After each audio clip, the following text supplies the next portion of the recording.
Ya, estimados, muy buenas tardes tengan todos ustedes, los que se están conectando, los que están viendo esto en formato grabación. Antes que todo, primero pedirles disculpas por lo que pasó en la clase antes del 18. Me tuve que someter eh, a un procedimiento médico y la verdad es que me dijeron que iba a alcanzar a estar bien para la hora de clases, pero eh, no pasó así. Así que vamos a tener que recuperar esa clase. Mi sugerencia es que lo hagamos el día, eh, el día de mañana a eso de eh, las 7 de la tarde, para que no les tope con ningún tipo de clase y no tengan problemas, ¿cierto? En ese sentido. Quienes trabajan también podrían estar en esa clase el día de mañana.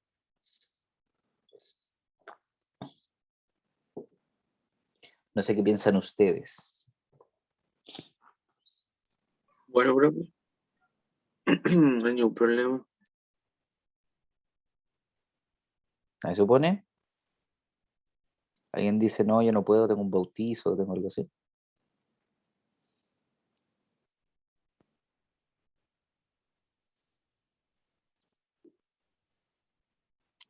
Ok, mañana a 7 de la tarde entonces tendremos la clase que es, en teoría íbamos a tener el día de hoy, pero que vamos a ir corriéndole y mañana recuperamos esa clase. Ya, estimados, entonces, partamos. Uno de los elementos que nosotros tenemos que ver y que en procesos metalúrgicos utilizamos bastante es el balance de energías. 7 de la tarde.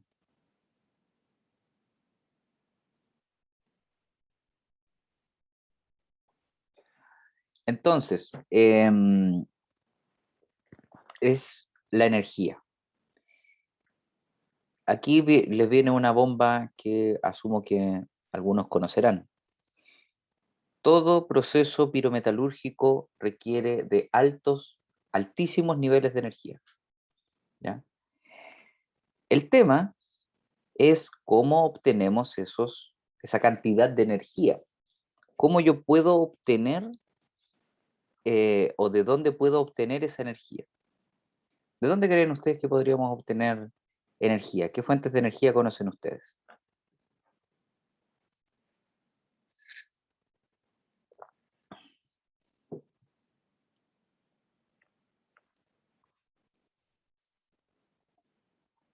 Ya me hablan de gas, de electricidad en el chat. ¿De qué más? ¿Qué otras formas de energía ustedes conocen? Ya, fuentes eléctricas. ¿Qué más? ¿Qué más? Ilumínenme.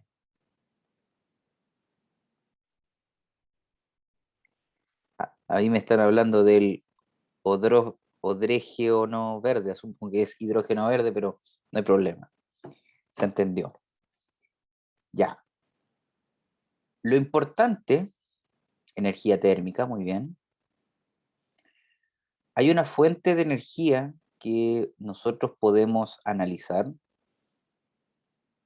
No sé si la palabra es analizar, pero sí podemos identificar que proviene, que es una fuente interesante de energía, ¿ya? A pesar de que estas energías que ustedes mencionaron, muchas de ellas podríamos decir, bueno, el petróleo, por ejemplo, el gas, que hace alusión un par de compañeros, además del hidrógeno verde, vamos a verlo, mm, espero que, asumo yo que no la de mañana, sino que la clase de la próxima semana.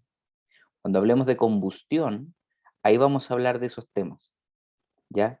Porque efectivamente uno de los más importantes fuentes de energía que yo tengo especialmente que uso en los procesos, es la de las reacciones químicas, ¿ya? Todo eso lo vamos a ver cuando veamos combustión, ¿ya? El día de hoy vamos a hacer algunas cosillas similares a esas, ¿ya? Asumo que esto ya lo vieron, pero no es malo repasarlo para garantizar de que podamos estar hablando del mismo tema, ¿ya? ¿Qué es la energía o la primera ley de la termodinámica? ¿Ya?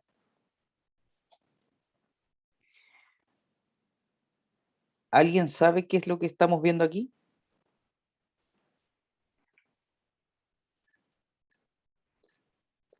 ¿Qué representa ese dibujito que tenemos acá?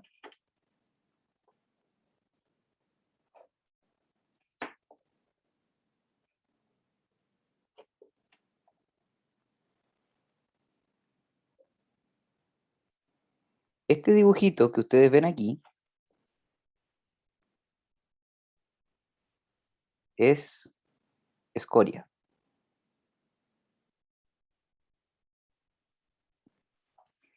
La escoria, para quienes no están familiarizados con el tema o con el concepto, escoria es un subproducto no muy apetecido, ¿cierto? O no es el producto principal de los procesos pirometalúrgicos.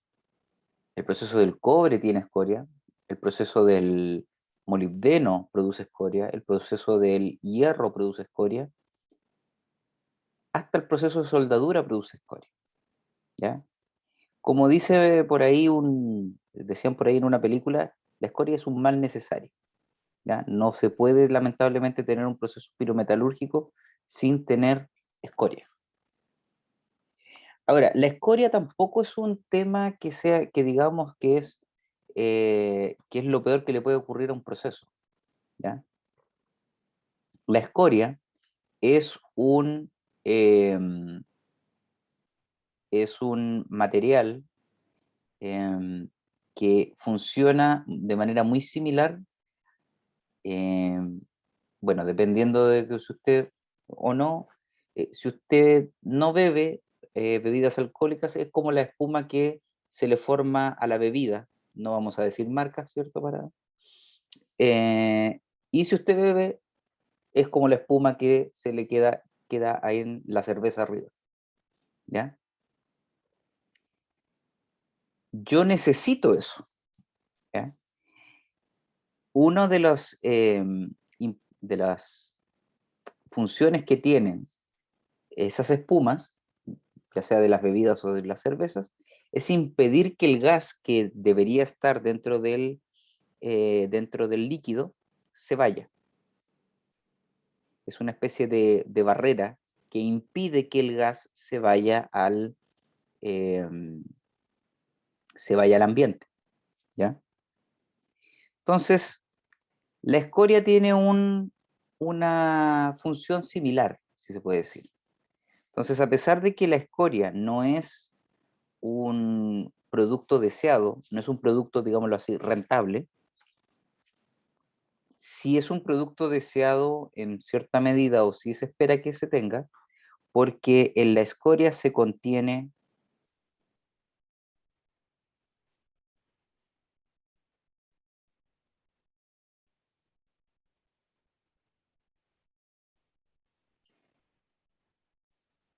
componentes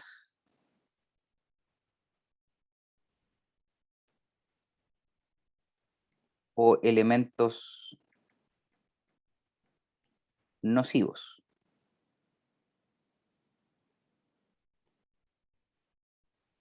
¿ya? ¿Qué quiere decir esto? Si existe algún compuesto que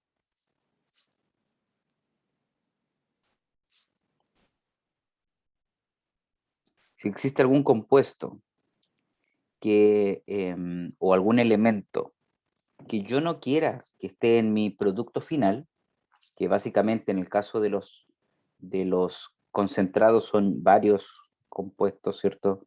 Que vienen, no solo viene cobre, vienen muchos más. yo quiero que salgan de mi material principal, por ejemplo, del cobre.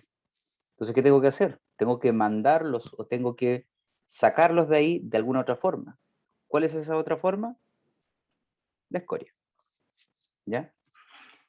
Como bien decíamos anteriormente en la clase pasada, nosotros no tenemos únicamente eh, una salida, ¿cierto? Y lo otro es que todo lo que entra debe salir necesariamente, ¿ya?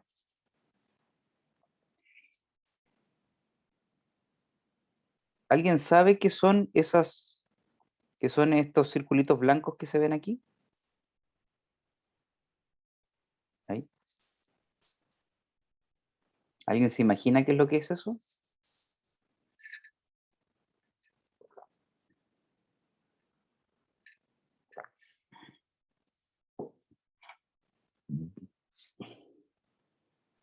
Puede ser que ahí no reacciona la escoria.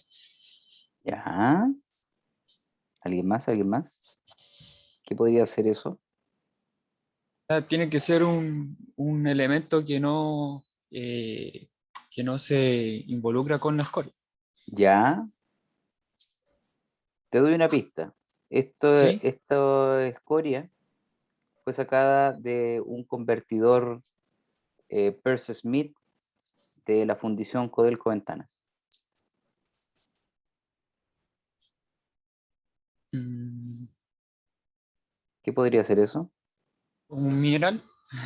Ya. Un mineral de, bueno, no sé si va a ser de interés o no, pero eh, Iba un mineral. bastante bien, estimado. Esto de aquí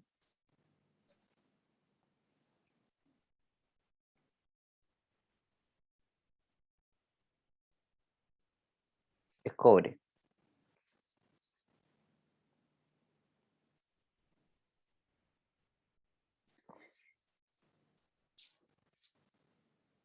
Cobre. ¿Ya? La escoria tiene ese problema. La necesito, ¿ya? Pero eventualmente también me va a capturar el material que yo quiero, estoy obteniendo. Codelco Ventanas se caracteriza por extraer cobre, ¿cierto? Y ahí tenemos una cierta cantidad. Esto de aquí es un sacrificio que ellos hacen, ¿ya? Ellos con tal de eh, disminuir o no permitir, a ver cómo decirlo sin que suenen como mártires, porque es una empresa. Eh, Básicamente ellos hacen esto para poder evitar que gran parte de los gases nocivos que salen del convertidor queden, eh, se vayan al ambiente, ¿ya? Entonces, ¿qué es lo que hacen? Prolongan el proceso, lo que hace que el cobre eventualmente está mayor tiempo en contacto con la escoria, lo que eventualmente después se traduce en cobre yéndose a la escoria, ¿ya? Este fenómeno que estamos viendo aquí, por si acaso, se denomina atrapamiento. Profe, ¿Sí? entonces este cobre está contenido en la escoria Sí. y lo hacen a propósito para liberar estos gases contaminantes. Eso es lo que entendí. No, para que no se liberen en grandes cantidades esos gases contaminantes, dejan el cobre mayor tiempo en contacto con la escoria ¿Ya? y Ah, una consecuencia de ello es que va a haber cobre atrapado en la escoria. como consecuencia, pero por otro lado, el tema ambiental. Sí, Ah, ya, ya entendí, profe. ¿ya? Entonces lo que tenemos aquí es atrapamiento mecánico.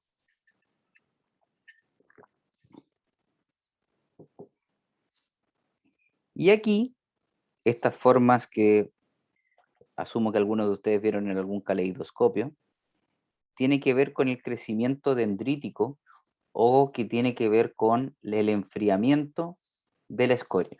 Estos componentes de aquí ya se producen debido a un enfriamiento lento, el cual hace que estas partículas, estos compuestos, se formen y cristalicen de esta manera. ¿Ya? Esta imagen fue sacada, por si acaso, fue sacado, ¿cierto?, el 2 de enero del 2018 y, no, perdón, sí, de enero del 2018, y es parte de una tesis de magíster de una persona bastante desagradable que conozco, pero eso en cuanto aparte, ¿ya? Lo importante es lo siguiente. Esto que nosotros estamos viendo, esta figura que ustedes están viendo en este instante, es parte de una escoria, la cual yo puedo manejar las temperaturas, puedo manipular la concentración, puede hacer que exista una gran cantidad de temperatura. Lo más importante es que yo puedo visualizar, especialmente las personas con ojo bien entrenado, pueden visualizar cómo el cobre va fluyendo junto con la escoria.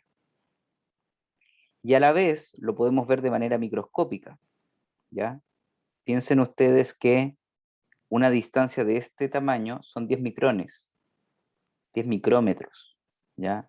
Está visto en un microscopio electrónico con 100.000 aumentos, ¿ya? Una magnitud en este caso de 900. Un microscopio normal llega a alrededor de los 200 para verlo bien. Un microscopio electrónico como el que vemos aquí puede llegar a 100.000 veces una magnificación. Francisco. Profe, ¿qué pasaba con la temperatura interna Aún no llegó eso, en este proceso? aún no llegó eso. Ah, ya, Tranquilidad, tranquilidad. ya, ya. ¿Ya? Yo Eh, creo que aumenta. ahí vamos a irlo analizando. Lo importante aquí es que, y a dónde quiero llegar con esto, tantas vueltas que me he dado con este tema, es lo siguiente. Microscópicamente, nosotros tenemos una representación de lo que ocurre en la realidad, en la parte macroscópica, lo que podemos ver en planta, lo que podemos ver en un proceso como tal, ¿ya?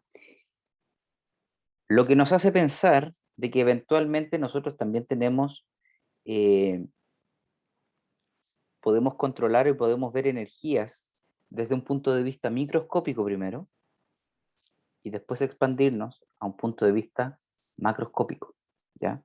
Que eso es algo también bastante relevante a la hora de trabajar, ¿cierto?, en estos temas.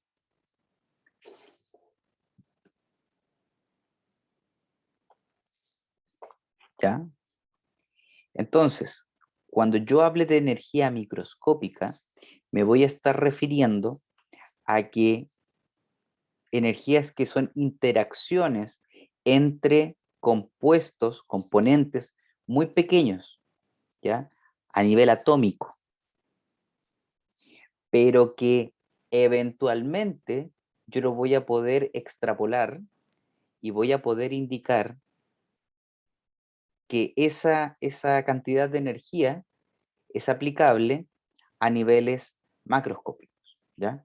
Entonces, yo voy a ir haciendo ese pequeño análisis y esa pequeña abstracción de todo esto para que entiendan de que a veces vamos a hablar de energías, qué sé yo, de 700 kilojoules por mol.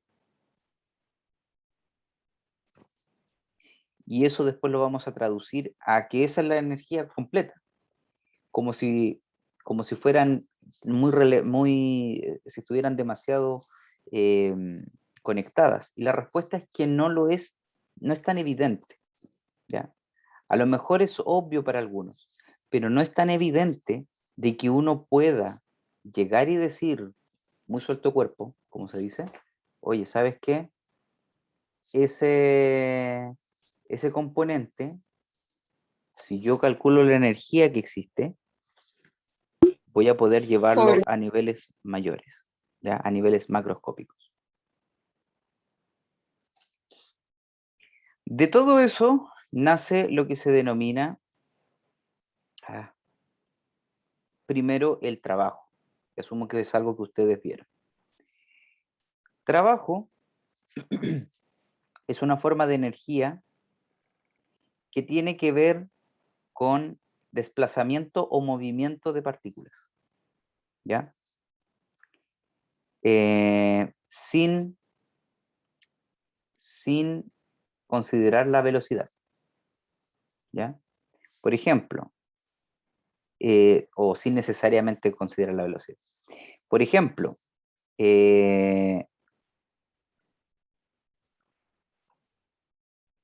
para desplazar un cuerpo del punto A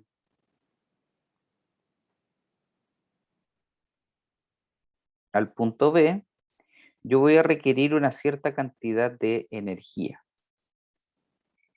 Recordar que en este caso, aquí vamos a tener lo que se denomina cierto desplazamiento.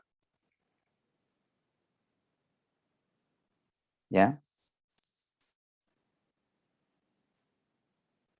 Una expresión análoga a esto es decir que nosotros tenemos, ¿cierto?, un componente aquí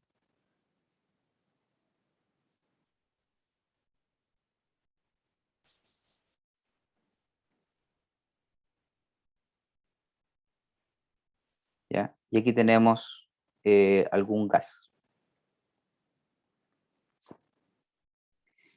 Supongamos que el gas tiene un volumen 1 y yo le entrego energía suficiente y se expande, desplazando el émbolo que lo sostiene o la pared que lo sostiene.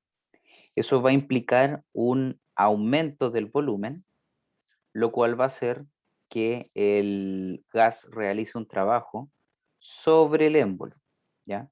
Entonces, toda energía que provenga del movimiento, yo la voy a considerar trabajo, ¿ya?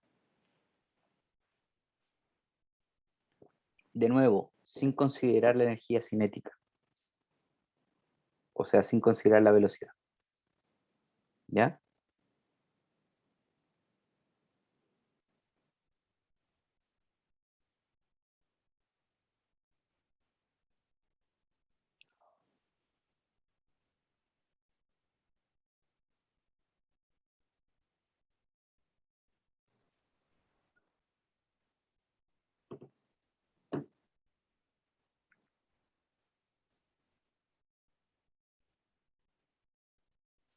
Entonces,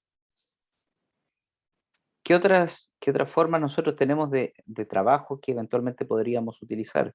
Cualquier cosa que implique movimiento. Por ejemplo, una turbina moviéndose debido a la energía que proviene del agua en movimiento. Podemos verlo de esa manera, ¿ya? Entonces el gas, el agua, la turbina se están moviendo constantemente. Eso hace que generen un trabajo.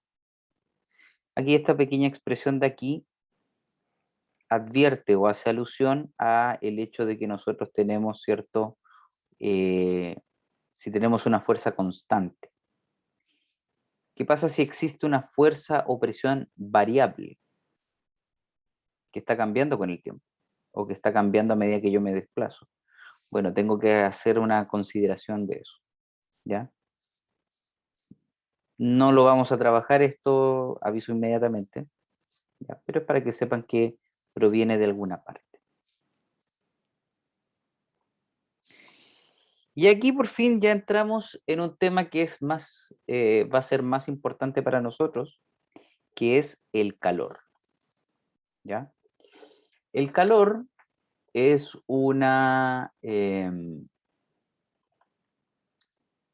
es un tipo de energía que tiene una importancia o que tiene una particularidad bastante importante y bastante destacable por sobre otros tipos de energía. Y es lo siguiente: el calor es una energía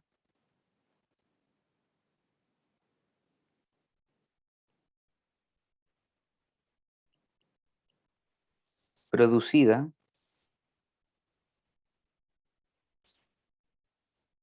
perdón, intercambiada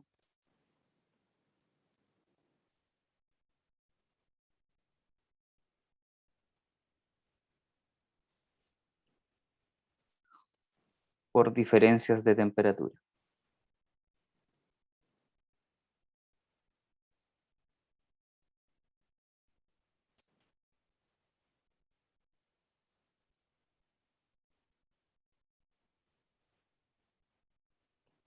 ¿Ya? Eso es lo primero. Lo siguiente es que el calor, ¿cierto? A pesar de que no opera de una manera tan evidente o tan explicable como opera lo que es el trabajo, son dos formas de energía diferentes.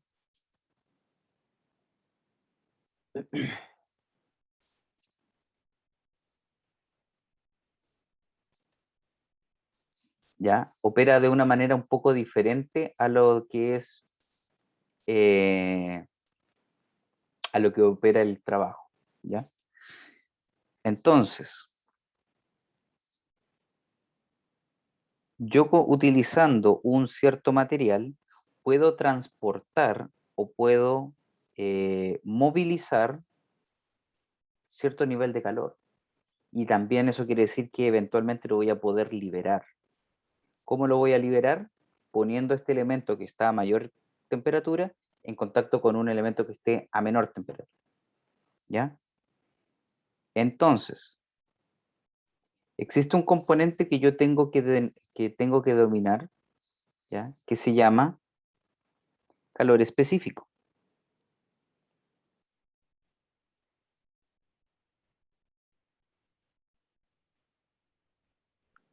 ¿Ya? Donde el calor específico es una, llamémoslo así, propiedad del material que yo estoy analizando y lo que hace, ¿cierto? O lo que implica, o cómo se define, es la cantidad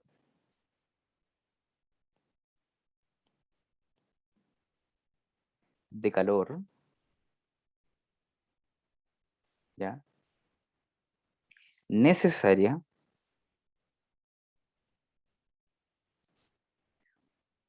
más que de calor, vamos a cambiar ese concepto ahí y vamos a poner de energía necesaria para aumentar la temperatura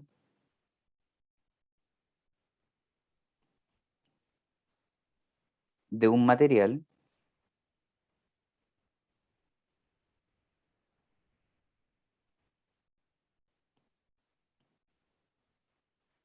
en 1 grado.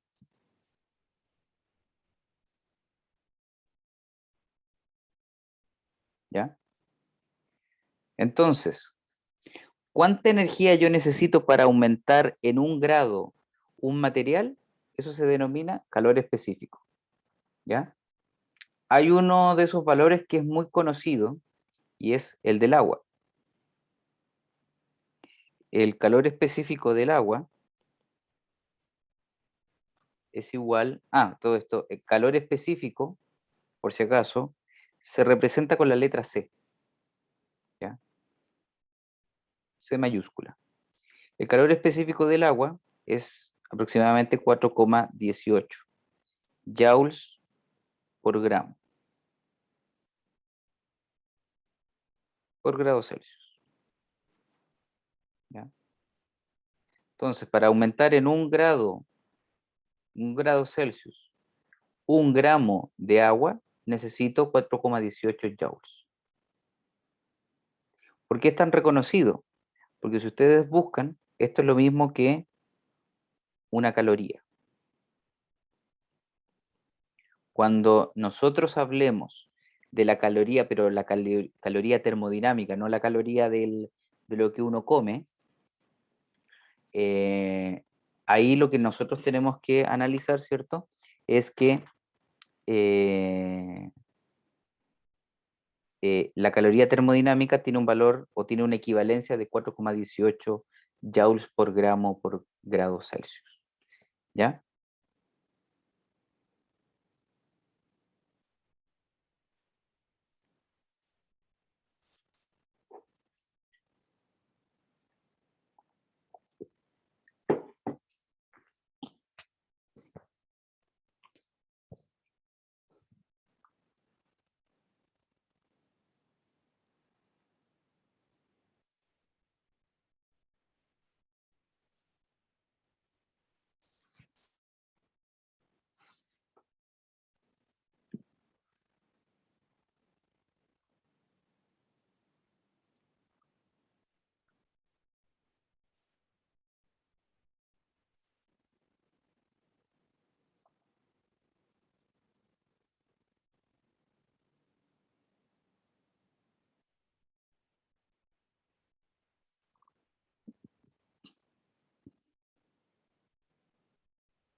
¿Ya?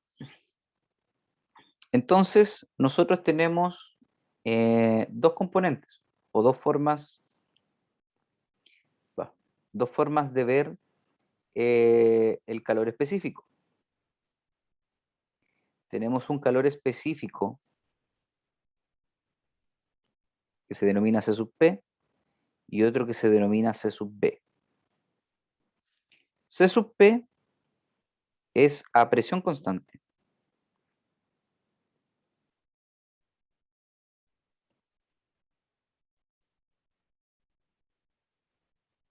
Mientras que C sub B es a volumen constante.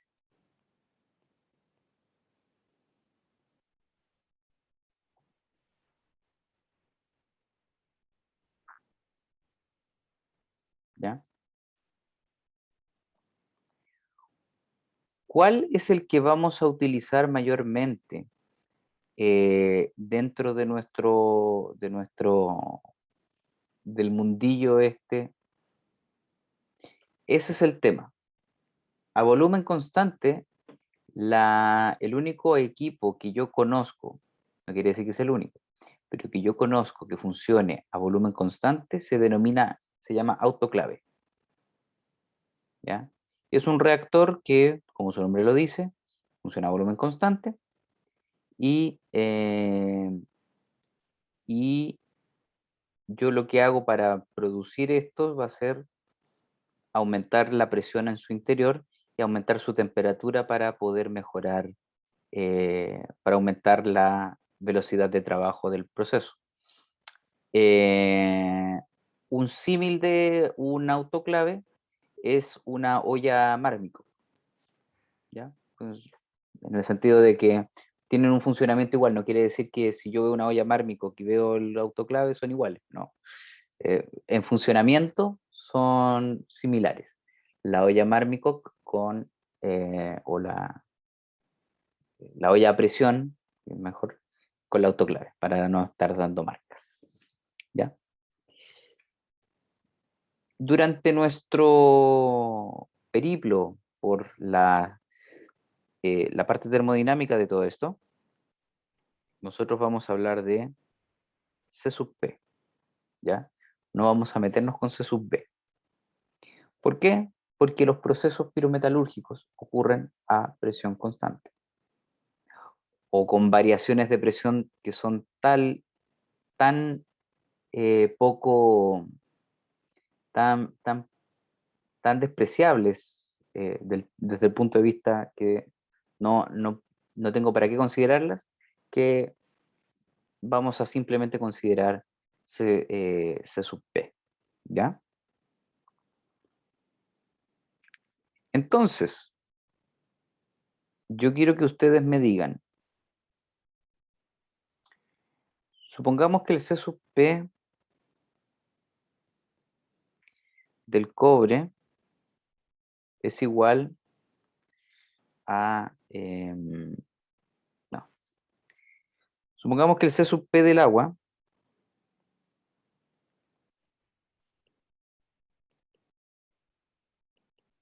es de 4,18 joules por grado Celsius. Y que el C sub P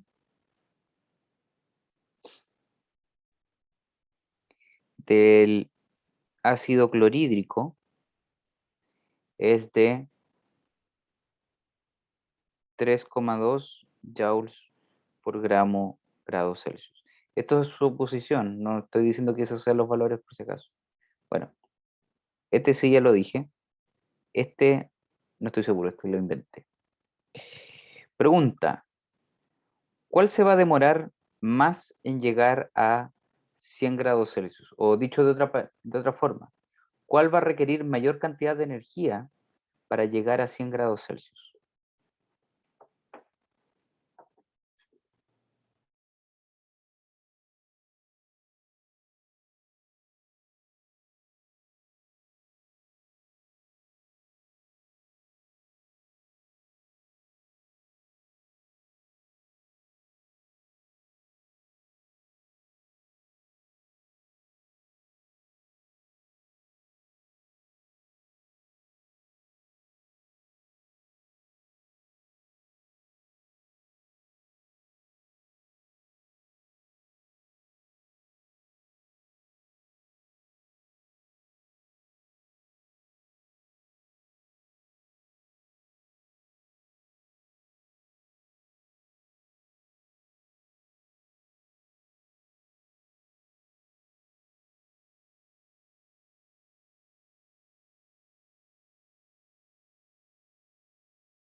El H2O va a requerir mayor cantidad de energía. ¿Por qué, estimados?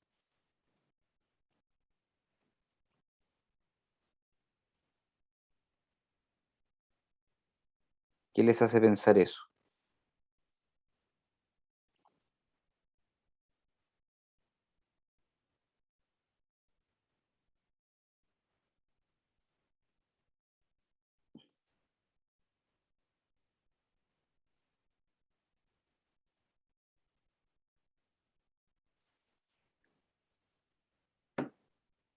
Ya, a ver, explícate.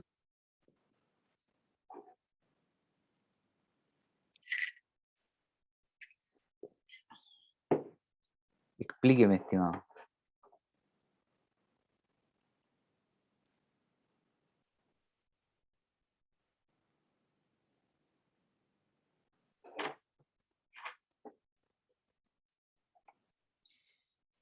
Ya. Bueno, lo que Cristóbal nos está diciendo es que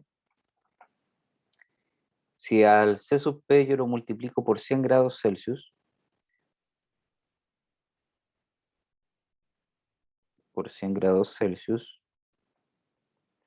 yo voy a necesitar 4180, si no me equivoco, no, 418 joules por gramo. Mientras que si yo multiplico esto por 100 grados Celsius, me van a requerir 320 joules por gramo de energía. Entonces, para poder elevar la temperatura hasta 100 grados Celsius del agua, en este caso van a ser 418, necesita más energía que el ácido clorhídrico, ¿ya? A eso hace alusión este tema. Entonces, ¿de qué nos sirve esto? ¿Para qué podríamos utilizar esto? Busquemos, déjeme buscar el C sub P.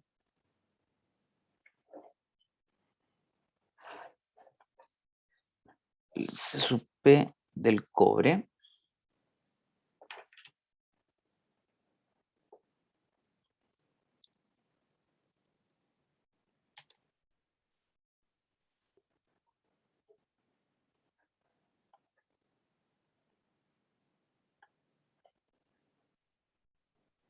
El C sub P del cobre es de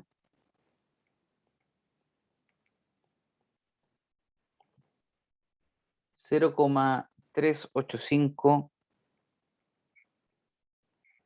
joules por gramos por grado Celsius. ¿Ya? Ahora quiero que ustedes me indiquen cuánta energía voy a requerir para poder llevar una tonelada de cobre a 1100 grados Celsius. Tómense 5 minutitos para eso y me responden cuánta energía voy a necesitar para esto.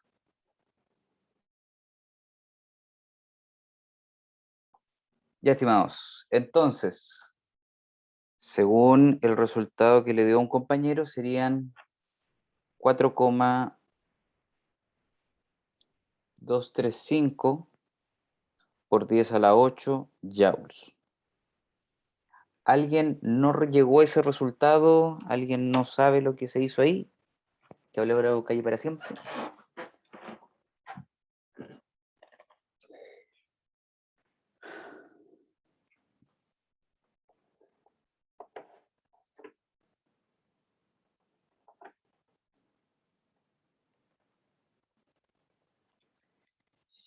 Ya, entonces, este resultado a simple vista está correcto, ¿cierto? Y se logra, ¿cierto? Multiplicando los 0,385 joule por gramo por grado Celsius por el... Oh, tenemos discrepancias. Por una tonelada, que en estricto rigor equivale a 1.000.000 de gramos, ¿cierto? Gramos, ¿ya? Y por 1.000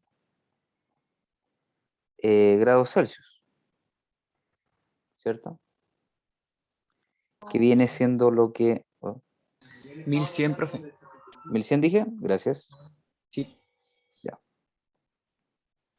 Por 1.100 grados Celsius. ¿Ya? Entonces, tiene sentido ese valor que tenemos acá, que 4.200, 4,235 por 10 a la 8 joules. ¿Ya? Tiene sentido, ¿cierto? Hablar de ese número. Ahora, a pesar de que el número está correcto, otro de los elementos que nosotros tenemos que ver, ¿cierto? Es cómo se expresan estos valores. Normalmente se tratan de expresar de una manera un poco más utilizando lo que son los valores de la notación científica, y en este caso serían 4, no, 423,5 megajoules, ¿sí? Que son, que es un equivalente, ¿cierto?, a lo que está aquí, ¿ya? Es el mismo valor con distinta anotación, pero entregan la misma información cada uno, ¿ya? Entonces, importante saber cuánto es el calor específico del material que yo estoy analizando, ¿ya? No es necesario saber el calor específico per se, pero sí tener una idea de cuánto vale como para poder hacer ciertos los cálculos necesarios para conseguir este tipo de valores, ¿ya? La pregunta aquí que les hago entonces es, ¿cómo yo obtengo esta cantidad de energía, ¿cierto?, para elevar la temperatura de una tonelada de cobre, ¿ya?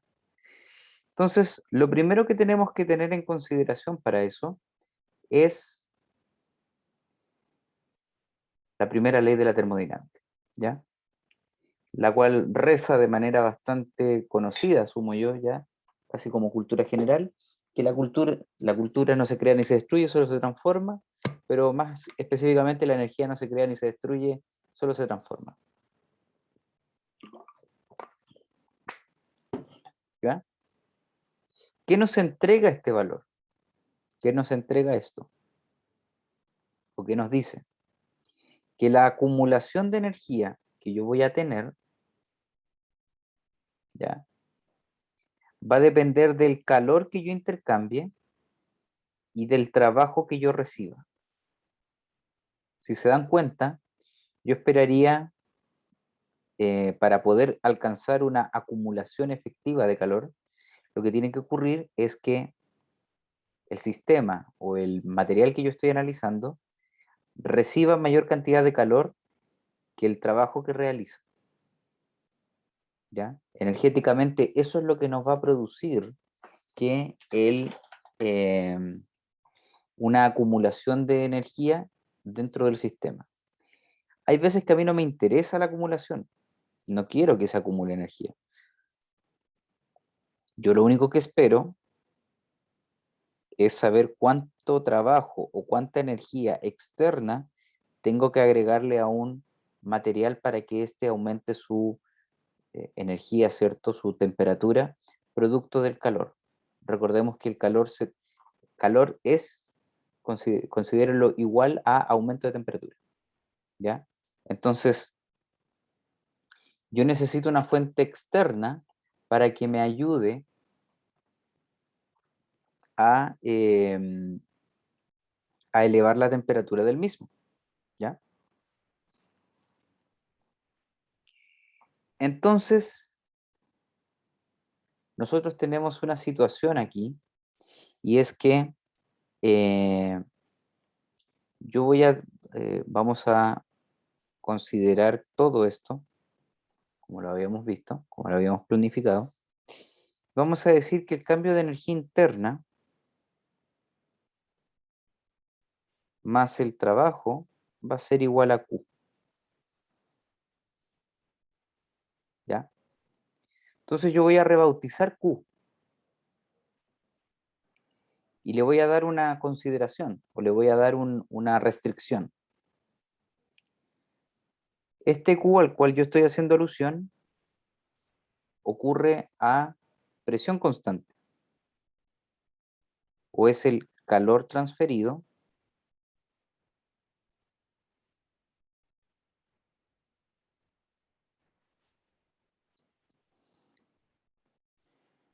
presión constante,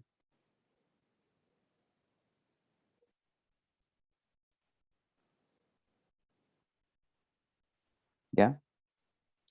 Y ese Q recibe un nombre,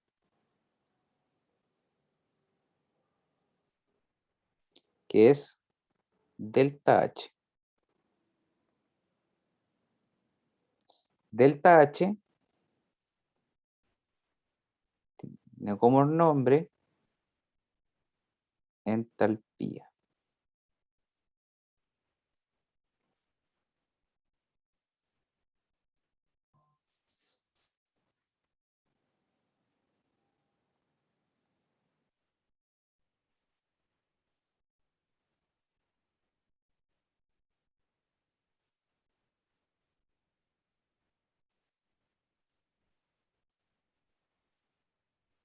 ¿Ya? O cambio de entalpía. La entalpía no es otra cosa que el calor transferido a presión constante. O sea, esa es como la gran definición que tiene, ¿ya? Para poder diferenciarlo de los otros elementos o del calor que se transfiere o que se intercambia a volumen constante, ¿ya?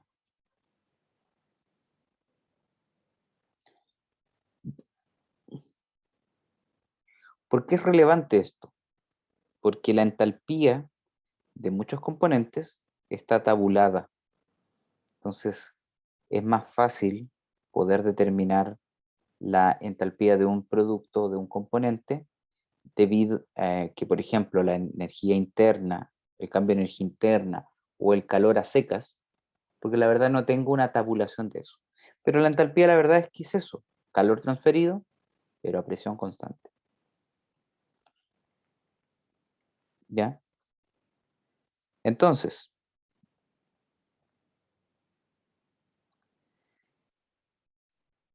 la entalpía si yo quiero decir el cambio de entalpía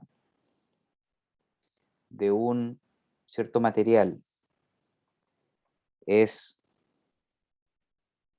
la masa por C sub P, recuerden que estamos hablando a presión constante, por delta T, ¿ya? Yo estoy en lo correcto, ¿ya?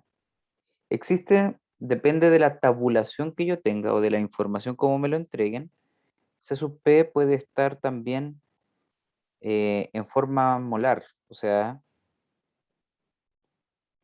que sea joule por gramo por grado Celsius, o joule por mol por grado Celsius, ¿ya? Aquí se puede hacer una transformación, ¿cierto? Se puede hacer una transformación con el peso atómico molecular, no hay problema. ¿Cómo se hace eso? El peso atómico de cualquier elemento viene dado con un número, X, gramos por mol. Entonces yo tengo dos opciones. Aplico ese peso atómico sobre la masa que me dan, o aplico el peso atómico convirtiendo la masa en moles para poder utilizar el C sub P que me entregan, o en su efecto, divido este valor, el C sub P, lo divido por el peso atómico. De esa manera, simplifico los mol y los gramos me quedan como tales. ¿Ya? Esas son como las dos opciones que nosotros tenemos para manejar este tema. ¿Ya? La entalpía representa, como ya lo he dicho hasta el cansancio, el calor transferido a presión constante. Y más que yo, lo normal es calcularlo empleando, ¿cierto?, el concepto, ¿cierto?, de C sub P y por delta T. Entonces,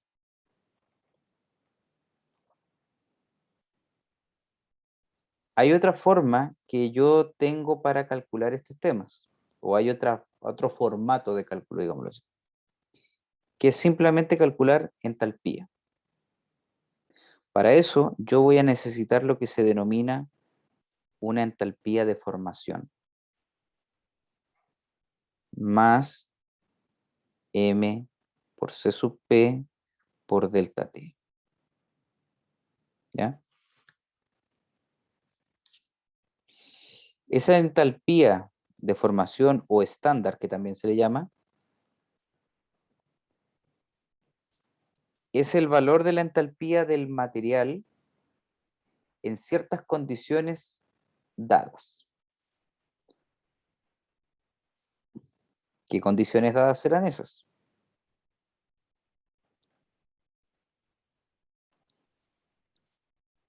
La entalpía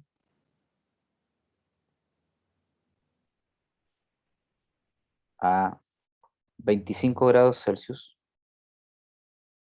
y una atmósfera.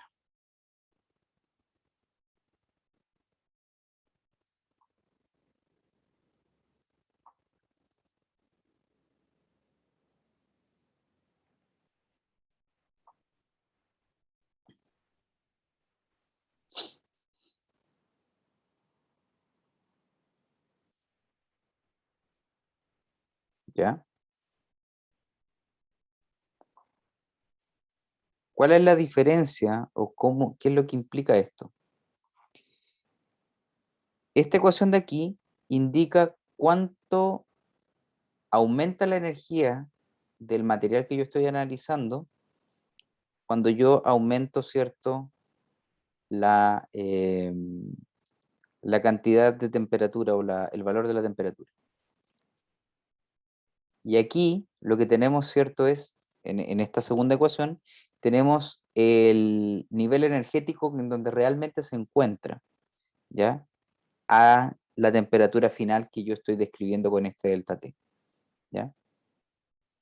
Entonces, aquí básicamente yo digo, mira, cuando yo calculo delta H, yo lo que estoy diciendo es que la entalpía del sistema o del material aumenta en un cierto valor o disminuye en un cierto valor.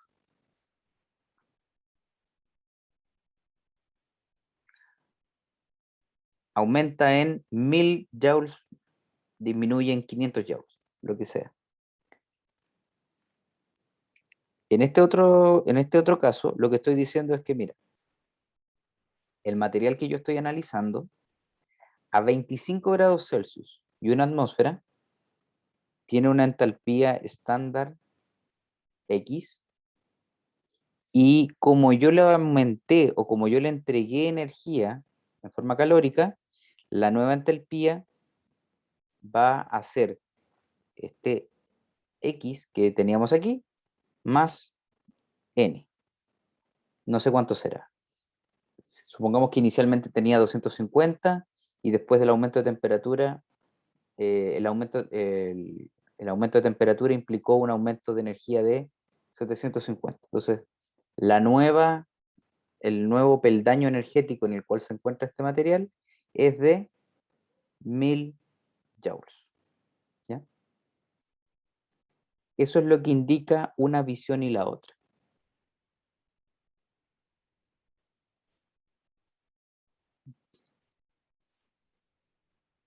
¿Dudas y o consultas, estimados, con esto?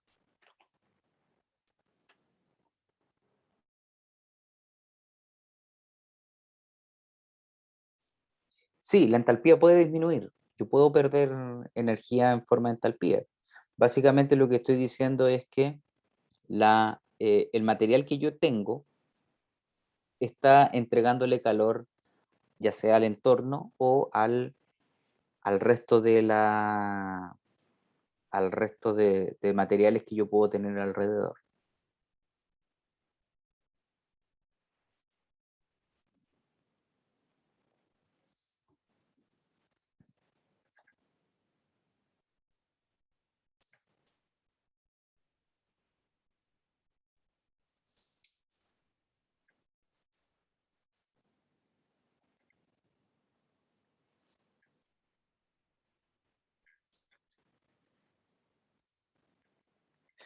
Hay una característica que tiene el H super cero en este caso, y es la siguiente.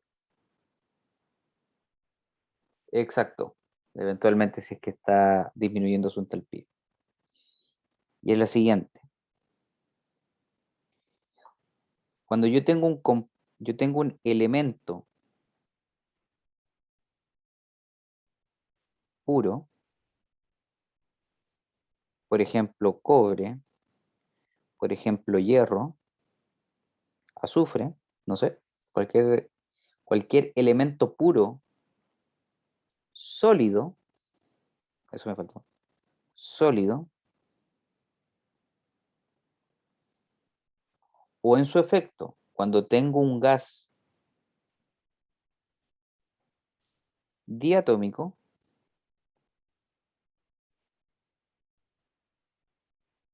ejemplo, oxígeno, ejemplo, nitrógeno, ¿ya? Tenemos esta situación así, H0 vale 0, numéricamente hablando.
De todo esto aparece otro componente que se llama la ley de Hess.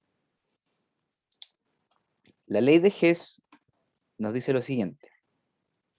Si una serie de reactivos reaccionan para dar una serie de productos, el calor de reacción liberado o absorbido es independiente de si la reacción se lleva a cabo en una, dos o más etapas. ¿Qué quiere decir esto? Este enunciado lo pueden encontrar hasta en Wikipedia, no sé dónde lo saqué de un libro, pero parece que está ahí mismo sacado textualmente. ¿Qué quiere decir esto? Por ejemplo, supongamos que yo quiero producir la siguiente reacción química.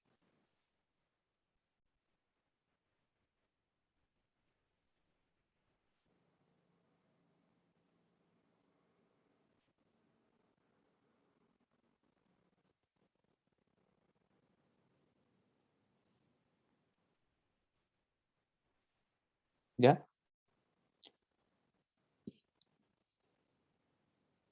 El delta H de esta reacción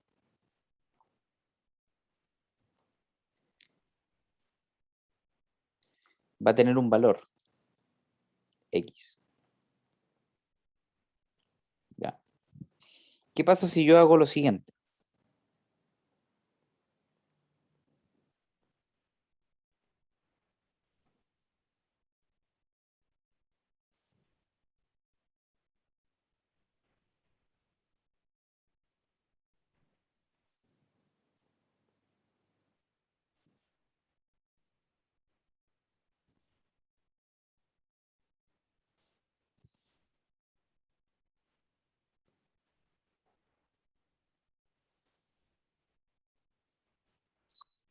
¿Cómo, profe? Al tiro, espérate. Un pequeño error. Ah, ya.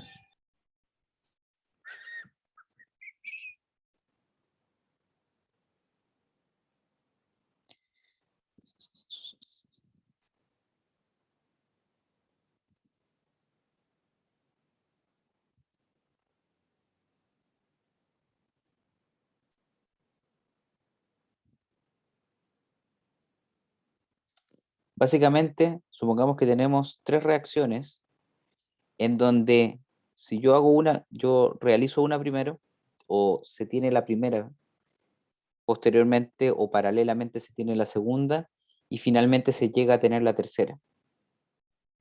Si se dan cuenta, coinciden los distintos elementos, coincide la situación que nosotros estamos viendo, y básicamente estoy obteniendo lo mismo. En esta reacción obtengo un átomo de cobre, y en esta reacción, o un mol de cobre, y en esta otra reacción obtengo el otro mol de cobre, que es lo que yo veía en la primera reacción. También en la tercera reacción, obtengo SO2, que es básicamente lo que también tengo acá en los productos, ¿ya? Entonces, tenemos la misma reacción química, solamente que está disgregada, ¿ya? Entonces, es la primera reacción va a tener un delta H A. La segunda reacción va a tener un delta H B, y la tercera reacción va a tener un valor C. Entonces, el valor de la suma de esas tres reacciones me tiene que dar la reacción general que yo escribí inicialmente. Puede que, por ejemplo, la primera sea endotérmica, o sea que yo tengo que agregarle energía a la reacción. Puede que la tercera sea exotérmica, o sea que la reacción libera energía, ¿ya? Y la segunda también a lo mejor es endotérmica, entonces la suma de ellas me va a llevar, me tiene que llevar al valor de la reacción general que yo identifiqué arriba, ¿ya? Eso es lo que nos dice la ley de Hess. Una vez más, ¿para qué nos sirve eso? ¿O de qué, cómo ayuda esto a la comprensión del proceso? En, en distintos, en distintos procesos, nosotros tenemos pasos intermedios que normalmente ignoramos, ¿ya? Por ejemplo, en la fundición de cobre yo tengo pasos que normalmente uno tiende a ignorar, ¿ya? El cómo se disgrega el cobre, el cómo se diluye en el baño, ¿cierto? Etcétera, etcétera, etcétera. Pero hay procesos en donde esos pasos intermedios o esas reacciones que antes nos las pasábamos, las ignorábamos, ahora ya no las podemos pasar por alto. Ahora tenemos que tenerlas en consideración. Caso de ello, prueba de ello es el refino a fuego.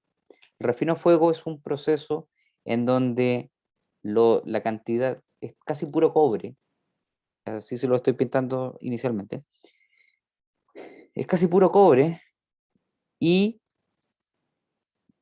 yo añado ciertos reactivos para eliminar las impurezas, pero son impurezas que están en cantidades tan pequeñas que ahí cualquier reacción me sirve. Todas las reacciones deben ser consideradas y ahí es donde entran reacciones como esta, en donde el oxígeno se disgrega de manera de un gas se diluye en forma de compuesto, ¿ya? Entonces, esto es una realidad, esto es algo que se da en la pirometalurgia. Yo necesito a veces construir reacciones químicas a partir de la nada, a partir de varias.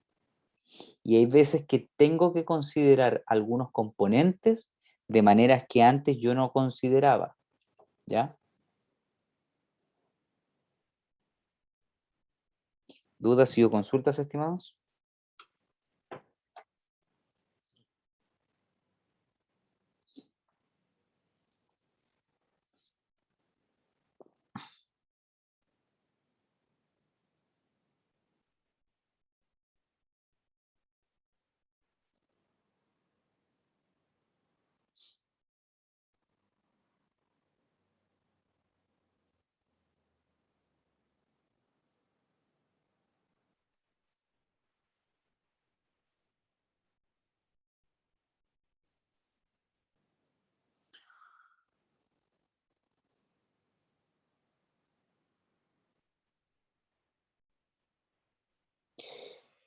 Ya.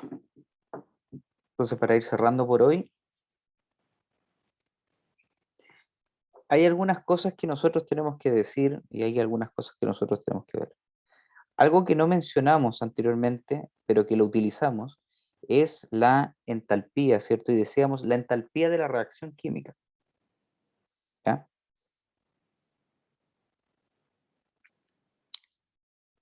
¿Cómo yo determino la entalpía de una reacción química? Yo tengo dos formas, ¿ya? Primera forma,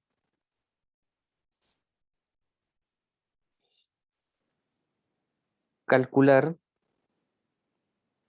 la entalpía o el cambio de entalpía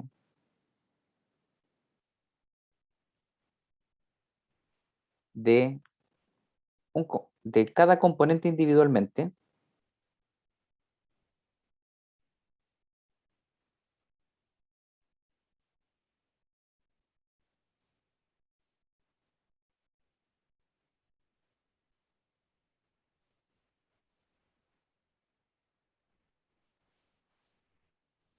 ¿ya? Primero.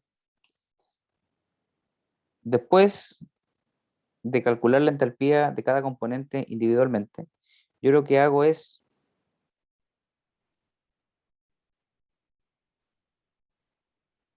sumar las entalpías de los productos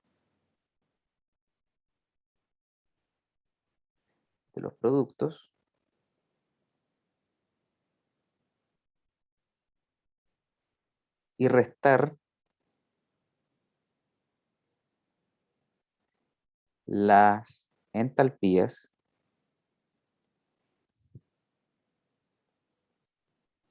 de los reactivos.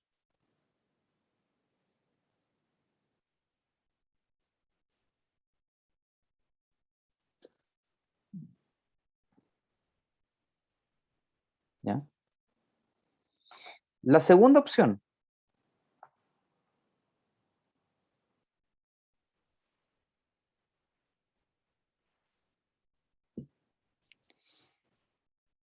sumar, es sumar los calores específicos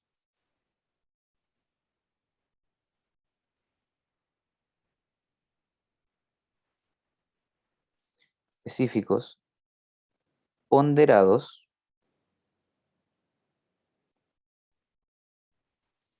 ¿ya? Por coeficientes estequiométricos,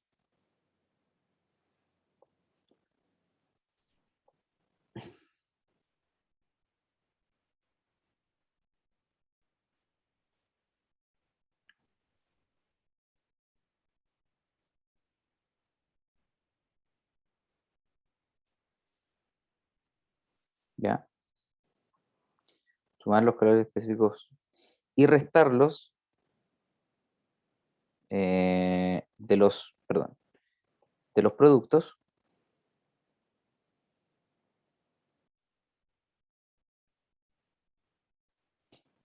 y restar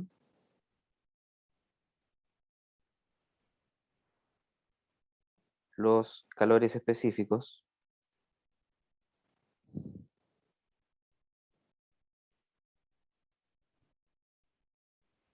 ¿ya? Los calores específicos ponderados, ponderados también por los coeficientes estequiométricos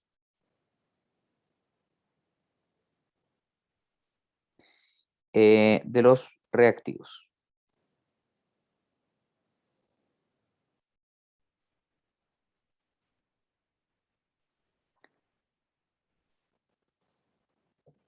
Posteriormente, calcular la entalpía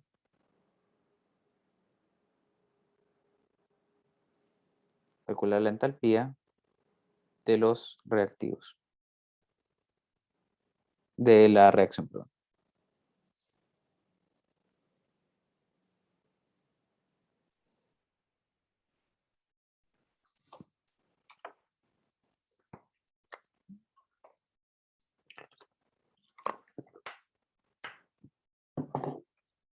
¿Ya? Entonces volvamos a la reacción que teníamos. Voy a volver a esta slide, no, no se desesperen. ¿Ya? Volvamos a esta de aquí. Esa es la reacción, esta es la reacción que yo estoy analizando, que yo estoy viendo.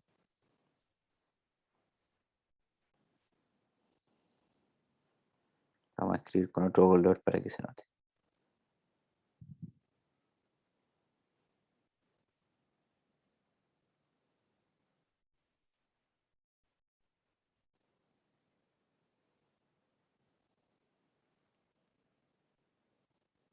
¿Cierto?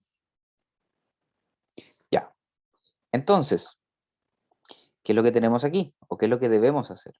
Si elegimos el primer camino,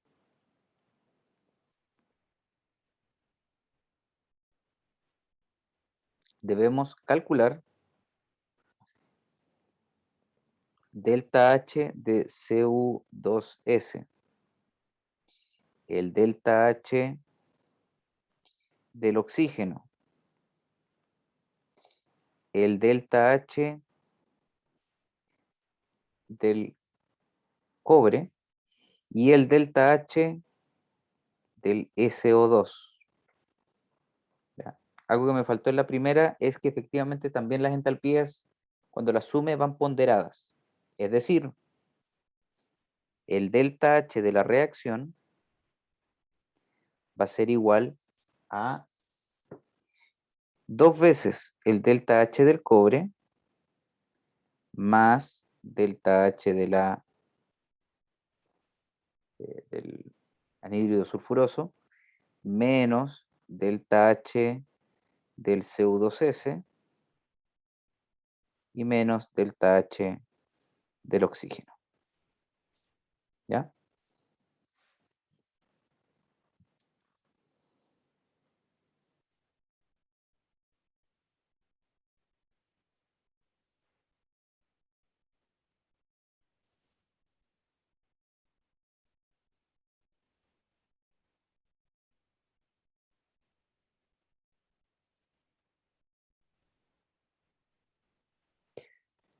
¿Qué pasa si tomamos el segundo camino? Lo primero que hacemos, ¿cierto?, es tomar los C sub P, generamos un C sub P de la reacción, el cual va a ser 2 veces el C sub P del cobre más el C sub P del SO2 menos el C sub P se me olvidó el nombre y menos el C sub P del oxígeno. Con eso calculamos un C sub P que es de la reacción y posterior a eso nosotros calculamos el delta H de la reacción según lo que nosotros tengamos, ¿ya? Utilizando sea flujo molar o másico de lo que es el C sub P de la reacción por el delta T. ¿Ya? Este segundo camino, la verdad, no es muy utilizado, ¿ya? Se prefiere el primero. ¿Por qué el primero? Porque eventualmente nosotros tenemos reactivos que entran a temperaturas disímiles. No entran todos los reactivos a la misma temperatura. No salen todos los productos a la misma temperatura. ¿Ya? Si ocurriese así, no hay problema en utilizar la segunda forma. Pero la primera es la que me permite jugar con eso, jugar con la temperatura de los productos, de los reactivos, y así yo puedo hacer mejor uso de lo que es reactivos y productos. ¿Ya? Sí, profe. Perfecto.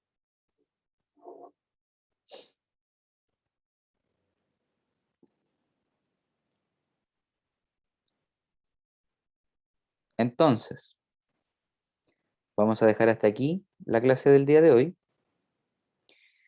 Acuérdense, voy a mandar igual un correo más tardecito.